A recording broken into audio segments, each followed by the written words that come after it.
Good morning. My name is Roger Wellesley. I'm a member of AARP and a volunteer for the last 2 years. Good morning, Roger. Good morning, everyone. My name is Sunny Lucia. I have been with AARP as a member, and I hope you all are enjoying your membership. I've been with them for 17 years and joined as a volunteer this year with the Fraud Watch Network. Welcome to the AARP Washington presentation on vigilance against cybercrime. I mentioned AARP's Fraud Watch Network. It's a national effort to have information on ways to protect ourselves from fraud. Last year, we delivered almost 200 community presentations in Washington. The internet is a goldmine for scam artists. Today, you'll learn how con artists are using a variety of scams to defraud internet users, how to help safeguard yourself against online fraud and cyber scams, and what to do if you or someone you know has been a victim. So For there those is, of you who are hard of hearing, like me, hang in there. The slides will have all the information.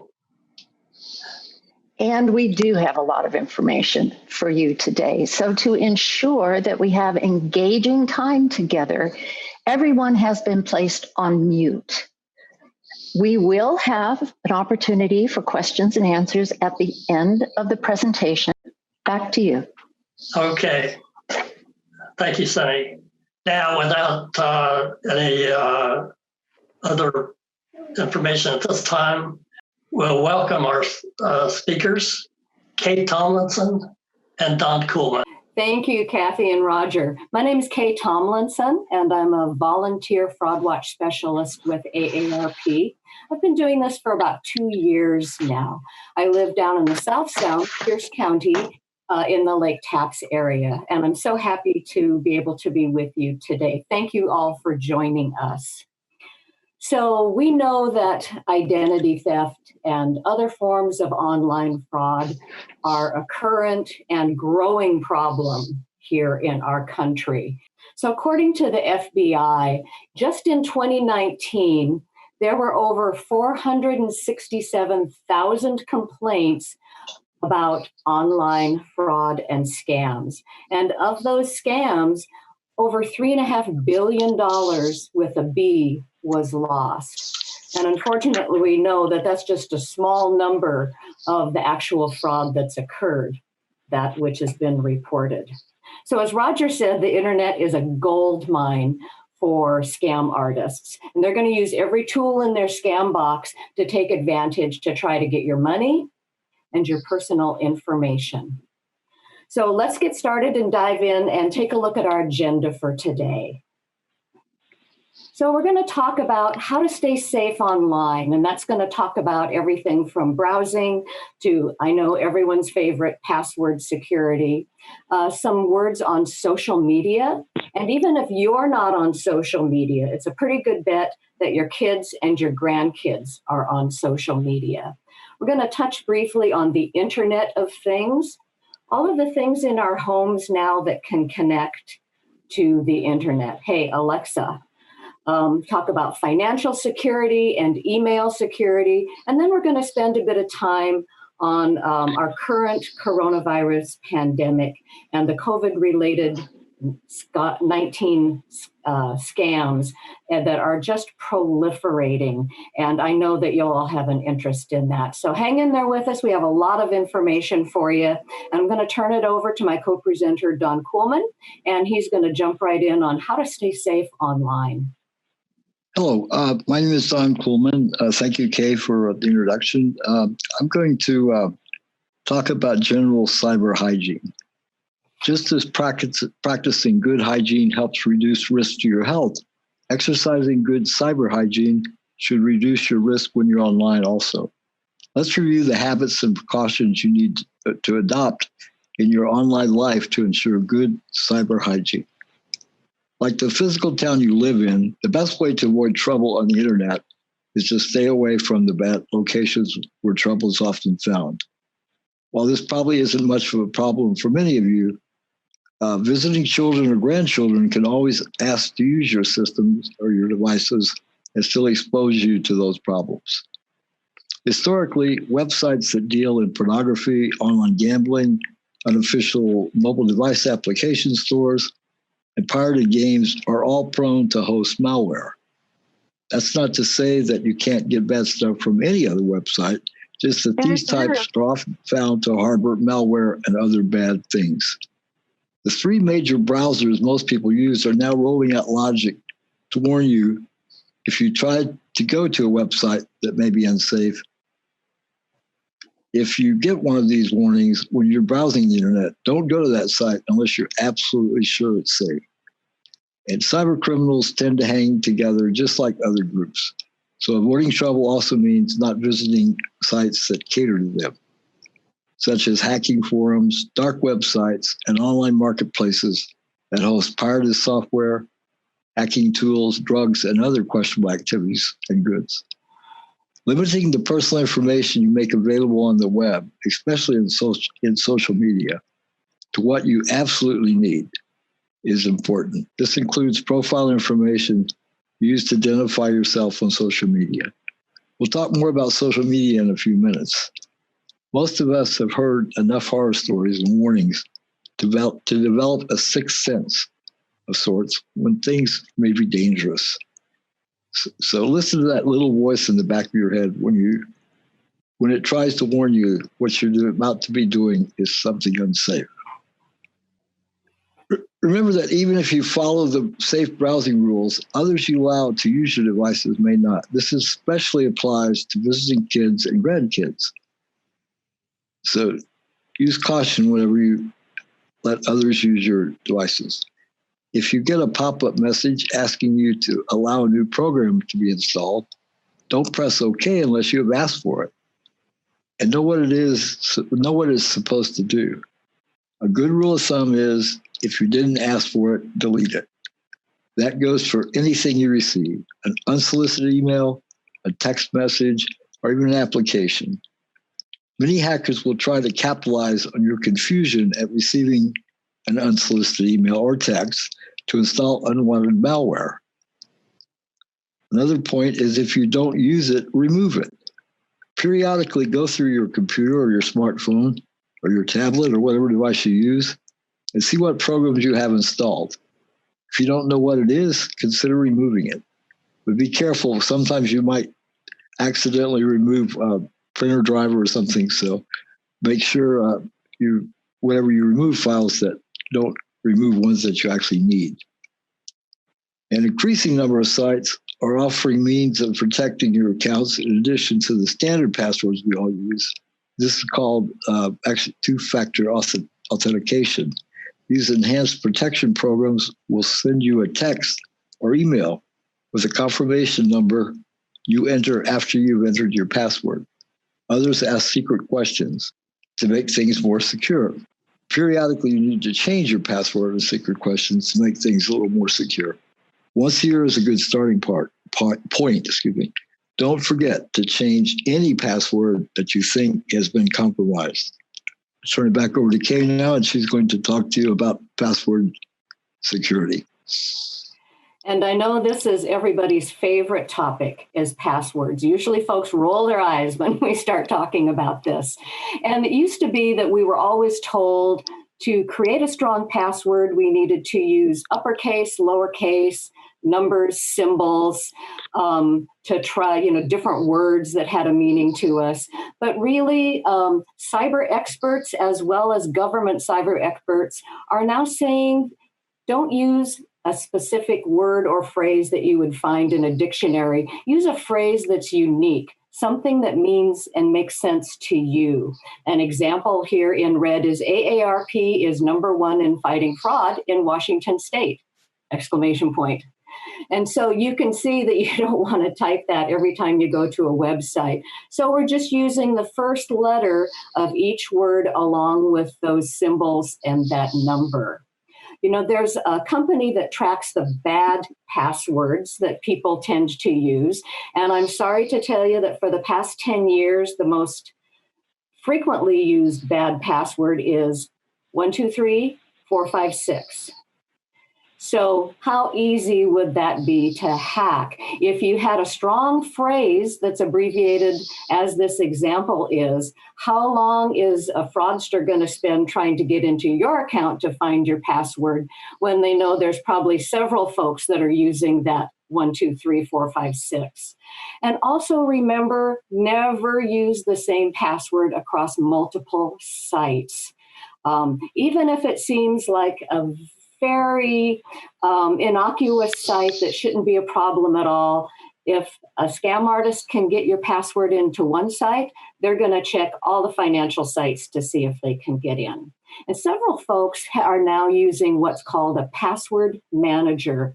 And these are programs, they're either free or you can purchase them to generate and automatically remember and fill in very strong passwords every time you go on a website that requires a password. And some folks even just use these for their financial sites rather than every site they have. AARP can recommend those, and we'll get some information to you at the end of this session that'll include some of those recommendations. The key to a password manager, very important to have a strong master password that you're not going to share with anyone or misplace. So let's talk a little bit more about password security with some other security tips. As Don had said, always enable the extra security, and that's the two-factor authentication. That might be security questions that only you know the answer to, or text confirmations. Always make sure automatic software updates are turned on, and if they're not automatic, go in and perform the updates yourself. And just a reminder, besides don't use 1, 2, 3, 4, 5, 6, don't reuse passwords across your multiple sites. Make them specific for each site that you visit. Okay, on to more about social media. Don? Okay, thank you, Kay. Here's some specific social media related warnings that I think are important for you to know.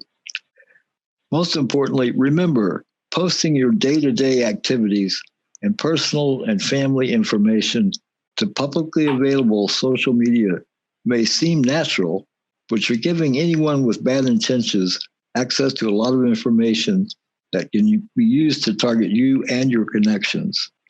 There's no 100% effective way to secure social media accounts, but these hints may help. Particularly, don't friend people unless you actually know them in some way. Some networking-related social media sites will even urge you to accept connections only from people you actually know, and will try to verify you know someone before allowing you to send them a connection request. While refusing connection requests from strangers may seem unfriendly, think of accepting them as the cyber equivalent of letting them into your home. Would you let people who you don't know, have no real connection with, no common interest, or any other reason to associate with, into your living room? Probably not. Be skeptical and wary of unsolicited connection requests, and do some due diligence before accepting that request. There are members on every social media who try to amass as many contacts or friends as possible, particularly in sites like Instagram. And also there's a business-oriented site called LinkedIn that even encourages this behavior by offering little badges or other awards to members who have large networks. Avoid being a trophy connection for someone else, and don't engage in this dangerous behavior yourself. The existence of fake social media profiles has recently been all over the news. This issue has existed as long as social media has. And certainly all of us have received requests from friends that are not legitimate. They're bots or fake. Now, another factor that is related to social media, but actually related to all of your applications, is do not let applications use your location, contacts, or data without very careful consideration. It's especially dangerous with mobile devices because they can post your location automatically using the phone's GPS. This is dangerous.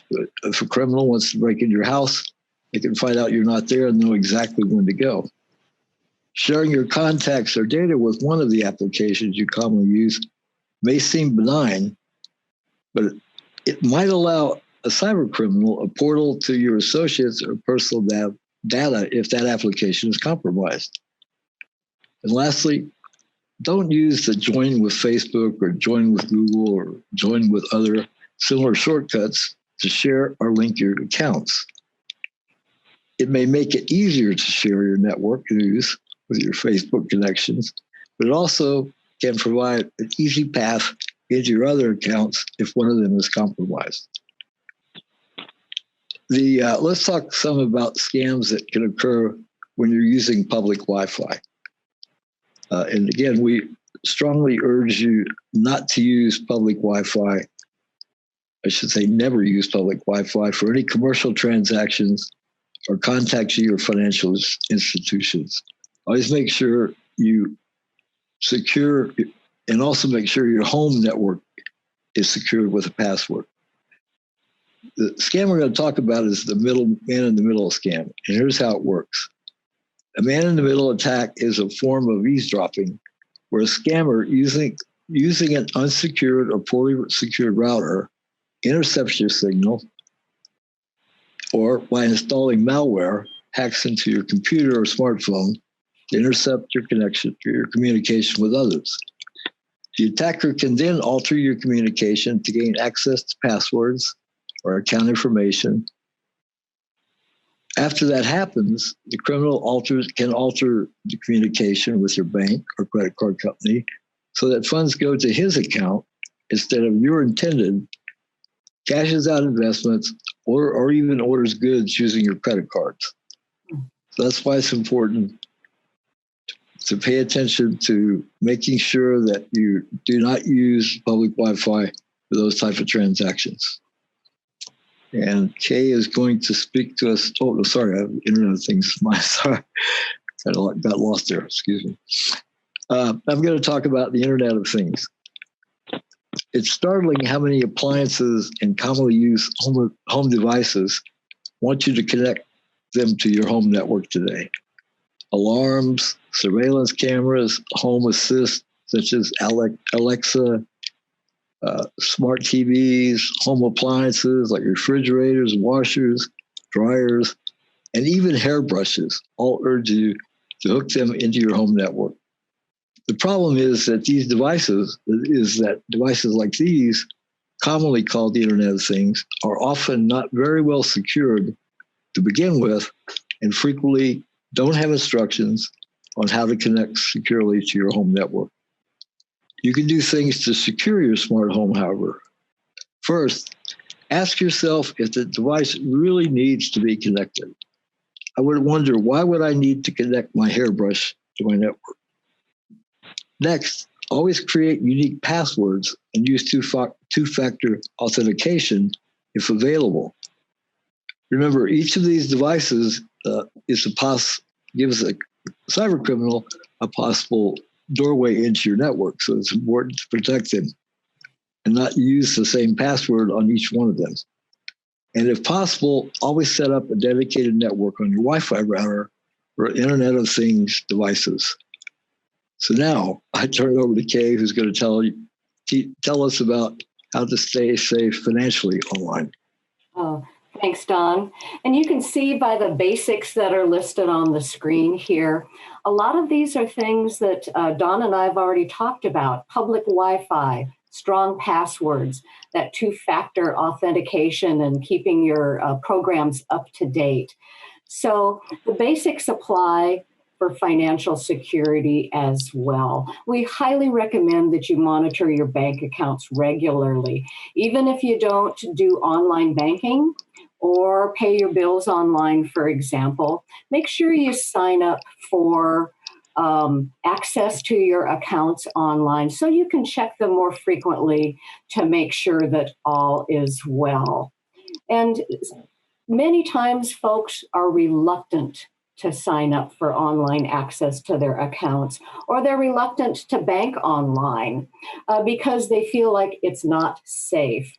However, I can tell you that banks have the most up-to-date and stringent security on their websites of almost any business, and it's very safe. Many times when there's issues, we always see that it's on the user's end to where their security on their mobile device or their computer is not up to date and they're at risk. So that being said, now that we're in the era of the COVID-19 quarantines, the use of mobile phones and smartphones and devices to do online banking has skyrocketed, of course.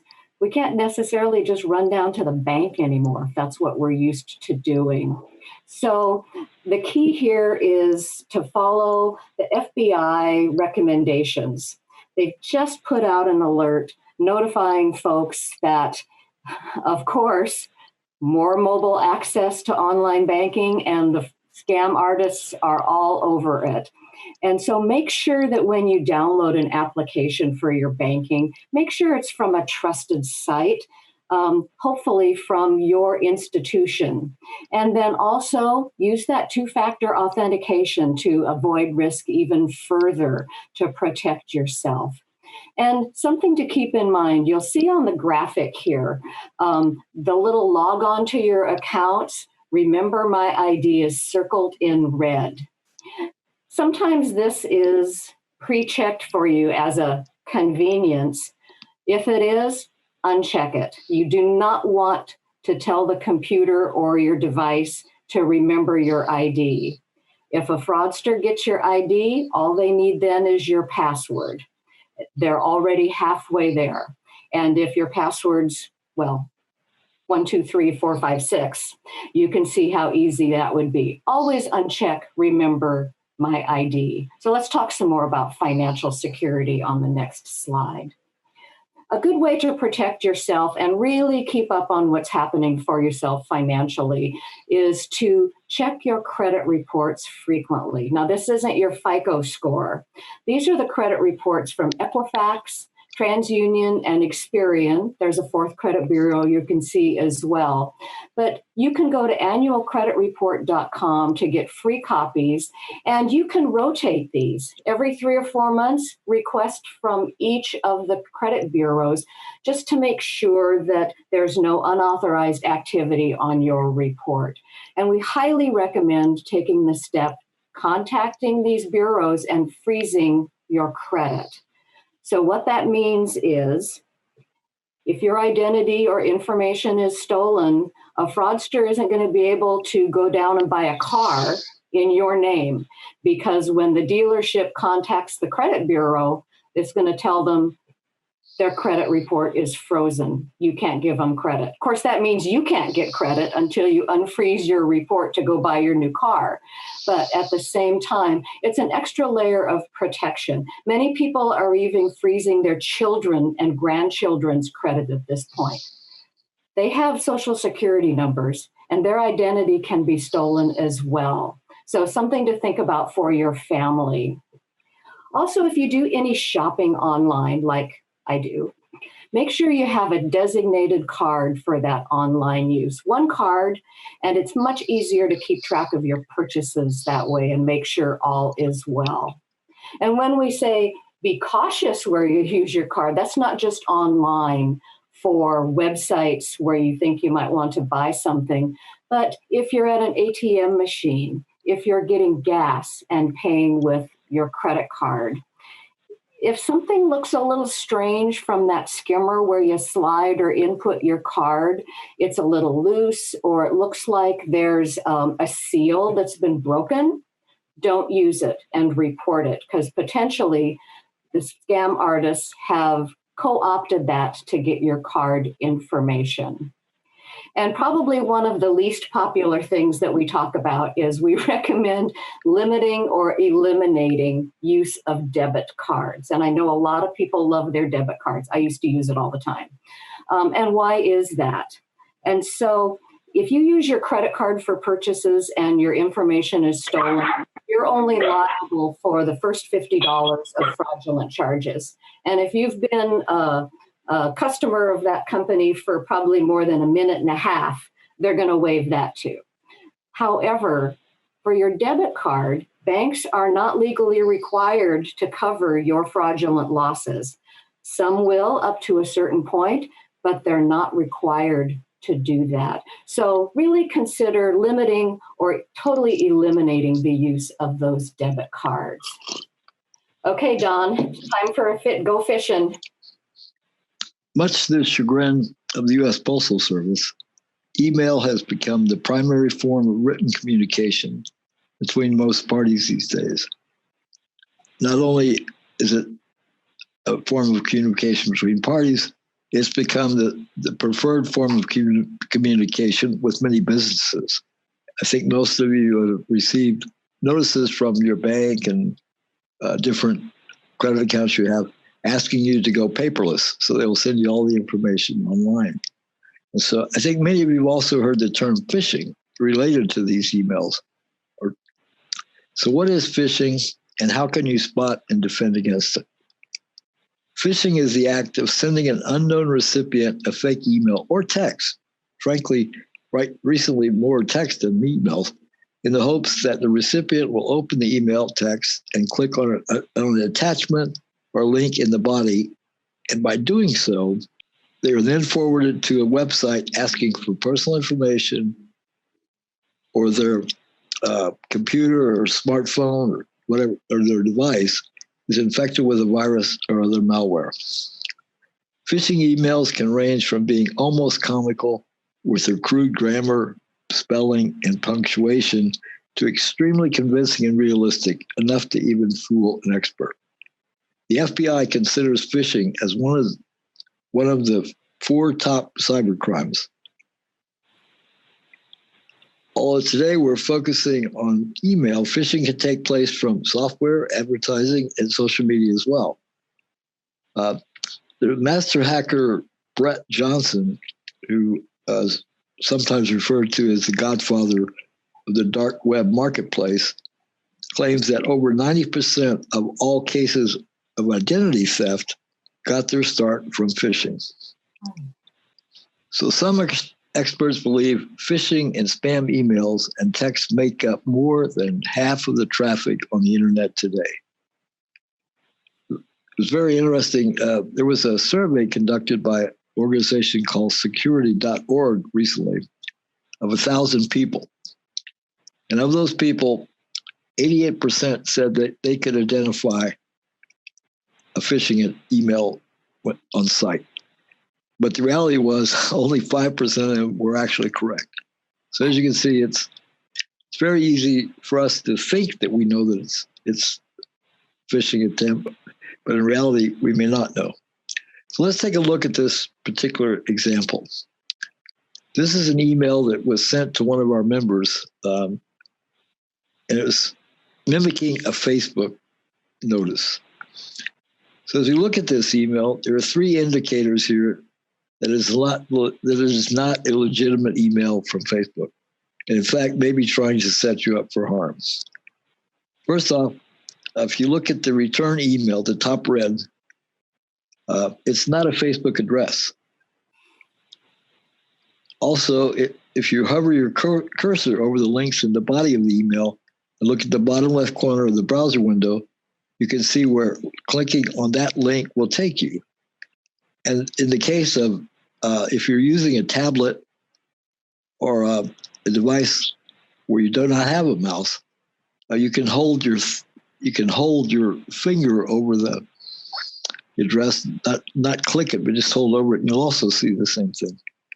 So all of these links direct you back. In this case, direct the user back to a site called cookspaint.ru, which is a Russian site, and it clearly has nothing to do with Facebook.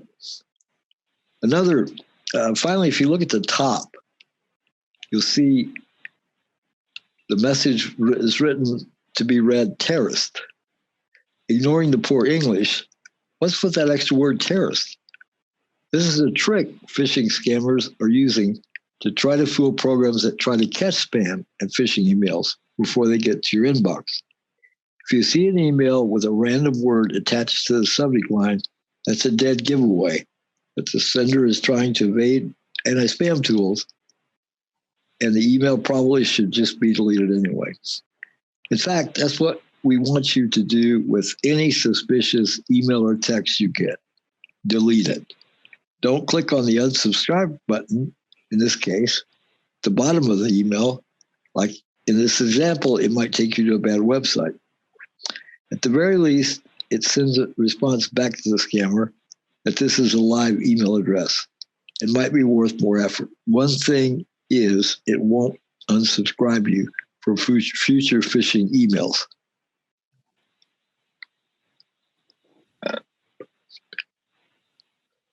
So here are some important things to know to protect against phishing scams. Neither the government nor banks or credible merchants will ask for personal information or account information by email. If a company claims to have an account with you, or if a company that claims to have an account with you sends you an email asking for personal information, don't click on the link. Instead, write down the company's name, type it into your web browser, go to the site, find out what their customer service representative number is, contact them, and ask them whether they sent that request. And never respond to requests for personal information, like your social security number or account numbers. Don't open files or click on links or download programs sent to you by strangers. Opening a file from someone you don't know can expose your system to a computer virus, a spyware, malware that captures your passwords and other information. Be aware of messages that are just too good to be true. They probably are. If someone says you're a winner and asks you to fill out a form with your personal information, don't be tempted to start filling it out. Do some research first. Sometimes you can be tricked into thinking an email is from someone you know and trust. If you see a message from someone you know that doesn't seem like them, your account may have been hacked by a criminal who's trying to get money or information from you, particularly when you get emails from your friends that have an attachment. So be careful how you respond and always check in with them before responding if you have serious doubts. Be especially suspicious of messages from friends asking for money. When they just call if they really needed it. The best way to protect yourself is to thoroughly read messages. Does the sender's address differ from his or her name? Like, for instance, if is 345boo@yahoo.com Mike Jones? Probably not. Are tone, spelling, and grammar off the mark? Are signature titles even overly generic or flat out weird? Do emails from business end up with or emails that purportedly from businesses end up with a Hotmail, Gmail, or Yahoo address rather than a company name .com or .org? And how can you check whether a website is authentic? Without clicking, place your cursor over links. If the pop-up address doesn't match, assume the worst. Another important tip, when you're on a site where the address begins with HTTPS, it's more than likely secure, but it's not guaranteed. Actually, hackers have been known to mislabel web addresses to indicate they're secure, when in reality, the hacker is manipulating them. Now, Kay's going to talk to you about the COVID-19 and stimulus check scams. So turn it over to you, Kay. Oh, thanks, Don. So we know that with the coronavirus pandemic, the reports to the Federal Trade Commission about scams have just exploded.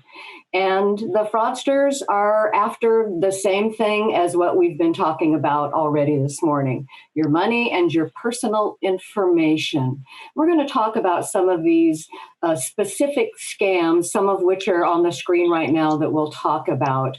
But, you know, the key to think about is that in our time of stay home, stay safe, people are quarantined, We read the news, we see online, we read the paper. People are nervous, people are scared, people want to take action quickly to resolve a situation, to get help, to reduce their risk. And the fraud artists are watching the same thing, and they are going to move to take advantage of that high anxiety that we're all feeling. So let's take a look, like I said, at some of these scams that are happening. And the thing that we really want you to know and remember, above all else, that right now there is no cure for the COVID-19 virus, and there's no vaccine for the virus. But that doesn't keep the fraudsters from opening websites, sending texts, and sending emails, offering to sell you and provide fake cures, fake medications for symptoms. And there is just no cure as yet, and there's no vaccine as yet. Just like there's no home testing kits available at this time. Again, that's not going to keep the fraudsters from trying to contact you to sell home testing kits. And AARP has even had reports of people coming to your door offering to sell you these kits, of course, in exchange for personal information, including all of your insurance information. We're going to talk about contact tracing in just a moment in more detail, because I think there's a lot of questions about what is that and what is it supposed to look like. And then, of course, there's a lot of fakes out there, again, looking for your information. And the FBI has let Washington State know that we are really targeted for pop-up testing. So what is pop-up testing for the COVID-19 virus? So one day there is an empty parking lot. The next day, literally, there are people with personal protective gear, a literal pop-up tent that you see sometimes at sporting events, and signage, and it looks oh so official. Just drive in and get tested, of course, for a fee, and of course, in exchange for your personal and insurance information. The next day, empty parking lot. And so, the key is to make sure that if you're going to go through testing, go through a reputable organization, check with the local health affiliates and clinics, because they can direct you for sure. So yes, let's talk about some of those, the stimulus payment scams that are happening. Some of you have already gotten direct deposit. Some of you have already gotten checks. And let's go ahead to the next screen. And the key is to make sure that you understand that the Internal Revenue Service is never going to contact you and ask for personal or financial information in order to speed the delivery of your stimulus check or qualify you to receive a stimulus payment. And be aware now, if you haven't received your payment, that besides the direct deposit and the checks, the Internal Revenue Service is now sending a Visa debit card for these stimulus payments. And you can see an example of what that's going to look like on the screen. It's got the Visa logo, it's got the embedded chip in the front of it, and it's going to have your name. And it's going to be accompanied in the mail by a letter that tells you how to go online or call to validate this so you can use it and spend your stimulus payment. Unfortunately, well, I'm not sure, maybe fortunately, some people are looking at this as potential fraud. It's great to be suspicious. However, unfortunately, many people are now throwing these away because they're just assuming they're fraud and that it's a fake card. Please do not do this. Go ahead and go online, call the numbers that are listed so you can go ahead and use this debit card. You've probably heard several news stories recently about the unemployment scams that have been taking place, especially here in Washington state. We've really been targeted, and the state government is really working to address that. The key, ongoing, make sure that you're protecting your personal information.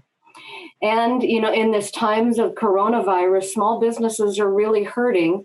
And of course, the scam artists realize that and are targeting small business with fake loans, of course, in exchange for some pretty personal business and personal financial information. And, just like in times of natural disaster, we all want to help our fellow citizens, and we want to help our neighbors, and we want to give what we can and provide what help that we can. And again, the fraudsters are watching the news just like we do. And so you might receive texts, you might receive emails, you might receive robocalls saying it's a charity and please give. We really appreciate you helping out your friends and neighbors, but please make sure you verify that this is a valid charity and where your money's going to be going. And when we say imposter scams are epidemic now, we're not trying to be funny. When we say imposter scams, a lot of times we think of grandparents scams.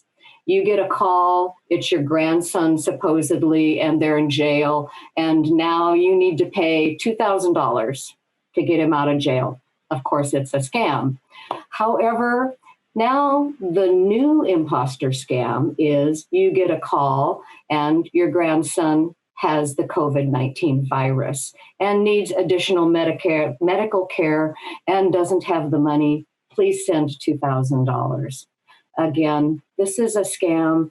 Hang up, contact your family to make sure all is well. But again, these are really exploding as the fraudsters try to exploit our fear about what's happening right now.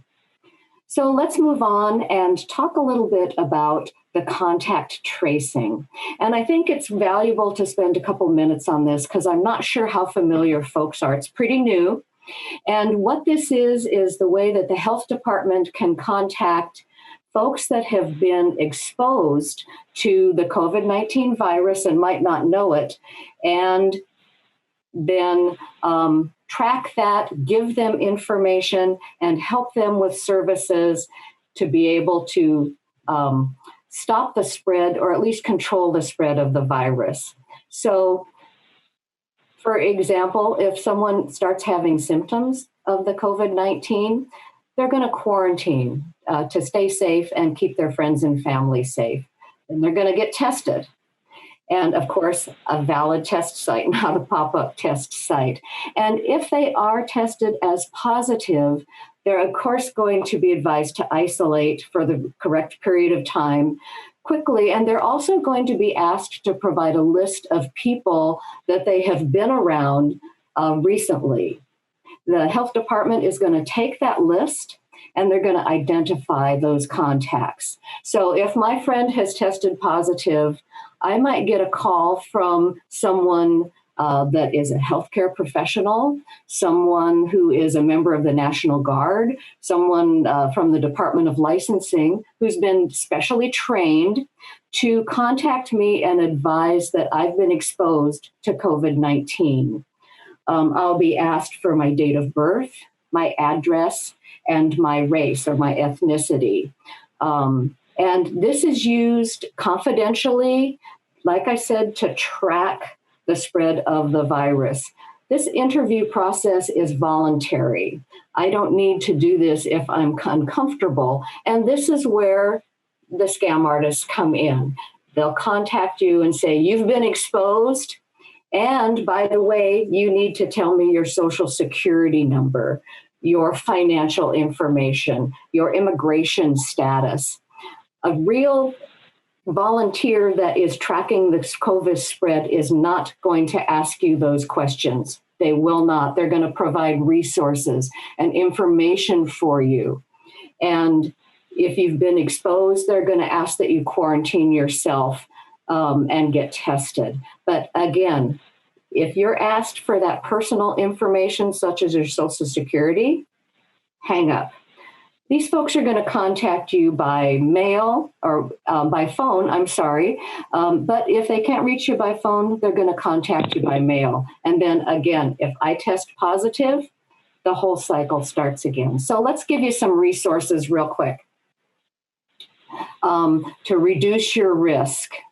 And, any information that you want to know about the coronavirus and your risk, go to coronavirus.wa.gov. You can check the status of your stimulus payment if you have not yet received it at irs.gov. Any other website is incorrect, irs.gov. Check out the USPS for the Postal Service home delivery, and you can see what mail is coming so you can really track your payment. And of course, our AARP Speakers Bureau is available to come and share information with you as well. So Don, I know that you're going to wrap us up and give us some great resources here. Okay, thanks, Kate. Yes, I'd like to summarize what we've discussed today. These are some steps that you can take to protect yourself. First, one of the key points is to monitor your accounts online.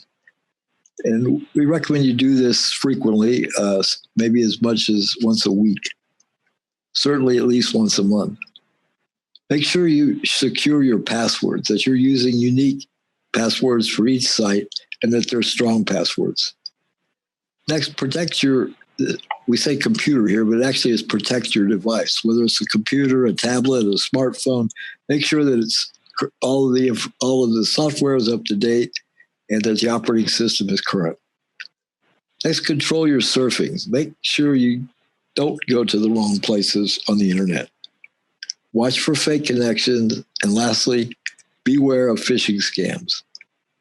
The best way to protect yourself against scammers posing as friends, the government, or financial institutions is to always thoroughly read the message and look for clues that it's a scam.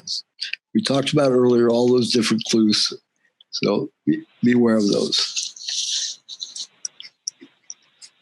And now I'd like to talk about another way you can protect yourself, and that is I encourage you to join AARP's Fraud Watch Network. You don't have to be a member of AARP to access it. It is in addition to the free information and resources online at aarp.org/Fraud Watch Network. You can sign up for free watchdog alerts that you'll receive by email every 2 weeks. These alerts will keep you up to date on the latest ways criminals are targeting victims in your area. On the Fraud Watch Network site, you can also take advantage of our scam tracking map, where you can report scams and read about scams reported by others around the country and close to your home. Also on the Fraud Watch Network site, you can find out what to do if you're a victim or someone you know has been a victim. You also have opportunity to receive or to enjoy the various podcasts and all the other information that's related to fraud and fraud prevention. And lastly, if you or someone you know has been a victim of fraud, please contact our Fraud Watch Network call center located here in Seattle. The number is listed there. You can see it 1-877-908-3360. This is a center that is hosted by our volunteers, and it's available 24 hours a day, 7 days a week. So lastly, if you want to stay in touch with us in Washington, this is you could like us on our Facebook page for Fraud Watch Network updates, including videos and warnings of the latest scams, and follow us on Twitter. You could also follow us on Instagram at AARPWA, and our website is www.aarp.org.wa for Washington. And with that, I'd like to thank everyone for joining us today. And hopefully we've given you some information that will be valuable to you and to your friends. Thank you. Thank you, Don and Kay. This is Sunny. I am back, and we do have quite a few questions from folks. We might not be able to get to all of them, but don't worry, we will get to you via email if we're not able to answer it in the webinar. So I'm going to take them in the order that they came in. That seems the fairest way to do it. Dorothy is asking this. I logged on to an old primary email account to clean up occasionally. I found a new email from a relative asking if I had an Amazon account. The form contained the relative's legitimate email address. When I clicked reply, a different reply to email appeared partially with the relative name from Outlook.com. How did the criminal manage to change the reply to the address? By the way, the relative responded they did not send the email. She also says, I hear that HTTPS is no longer as trustworthy. What can I rely on? That's kind of a big question. I pump that over to you, Don and Kay. Well, I think initially this is a great example of how sophisticated the scam artists are in their computer skills. When we talk about how did they manage to get the reply to show what it showed compared to the original email that she clicked on. The technicalities of how to do that, I don't know. Don, maybe you're aware, but I know that they're very, very sophisticated in their technological skill. You can't think of cyber criminals as there's no good way to say this, of just being inept, or somebody that's just going to do a quick grab of your information and never hear of again. These folks are sophisticated, they're well-versed and well-trained. So in regards to the HTTPS, what can you do to protect yourself? Strong passwords. Don't share your personal information unless it's somebody you contact to ask them for information that you then need to give information to. Don, thoughts? Okay, it sounds like Dorothy did a very good job of looking at that and saying, this looks fishy. Absolutely. So I just think that follow your gut is another very, very good tip. And I do have another question from Dorothy that goes in a different direction. I don't know which of you would like to address this, but here's her question. Requesting annual credit report is no longer simple. Experian asks questions that are so ambiguous, cannot complete the request for the report. Setting fraud alert is just as difficult, and customer service is not helpful. What can be done to help a legitimate user? That's an excellent question. I think there are two ways to do this. You can do it online, or you can do it by telephone. Personally, I did mine online. Some people like to call. I myself feel that it's faster and easier online because then a lot of the ambiguity goes out of it. Mm-hmm. Yeah. I would also recommend going to annualcreditreport.com, and that's a free website where you can get a credit report from all three of the major credit reporting bureaus. And from what I understand, it's much easier than going to each one individually. And again, there's no cost. Okay, I hope that is helpful. We have a question from Joe that sounds like she's been listening really well to this webinar. My computer was hacked in February because I agreed to have my computer updated, unknowing that it was a hacker. The hacker went through my contact list and asked my friends to purchase gift cards. I called AARP and was told to change my password. I did this, but does this hacker still have access to my contacts? I haven't had any problems since. I would advise your friends, Joe, that have been contacted about gift cards, they need to change their passwords as well. Because I think once the hackers have that access and that information, essentially it's gone. And so that would be the next step as far as I understand. Okay. Question from Jean. I think this is really insightful. Is it safe to type in my password while using the small I that allows me to look at my password as I type? I noticed that some very reputable sites are giving this option now. Well, I think that would depend upon where you were at. If you were in a public setting where people could see you, then definitely not use it. If you're in private setting by yourself, if it makes it easier for you, certainly use it. But strongly advise not to use it when there were people around that you didn't know that could potentially copy it down. We have another piece of information from our user, our present attendee, Barb, and it sounds like a very nice wrap up. Here's what she's saying to everyone. You really need to be careful about clicking on any link in emails, even from friends.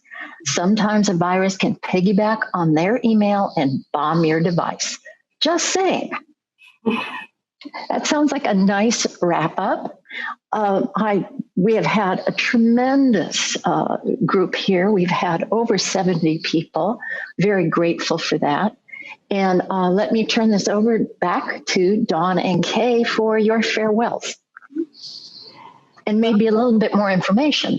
Okay. Well, and thank you, Kathy, and thank you, everyone, for joining us. We hope that you join us for future presentations virtually. This is a brave new world we're all in. And I know that if there's questions that haven't been answered, everyone who's registered will get an email that will have additional information about this session. So I know one question was, will you get a copy of the presentation? A lot of the information on the presentation is going to be sent to you by email. And then if there are unanswered questions, those will come as well. So thank you all. Don? Okay. Well, again, I would like to thank everyone for being here. I'd like to thank Kay for her efforts. And I'd like to thank Roger and Sunny. This was the audience today. It was actually the largest audience that we've had so far with a virtual presentation. We were quite excited by this number of people. We hope that we gave you something that you'll really remember. As Kay said, you'll be getting information related to the presentation. There'll be one information sheet where many of the resources that you need will be on that sheet. So again, thank you for allowing us to take your time today, and we hope it was useful.